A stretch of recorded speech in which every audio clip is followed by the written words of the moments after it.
இதெல்லாம் ஒரு இதுன்னு சொல்லிட்டு இருந்தாலும் நம்ம என்ன பண்ணணும்? அப்படிலாம் ஆளுங்க இருக்கிறாங்க. எமர்ஜென்சி தானே போயிட்டு.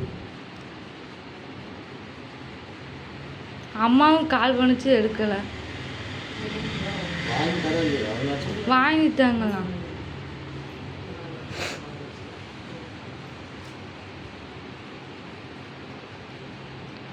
ராம கட்டி தான் போட்டு பார்த்தோம்.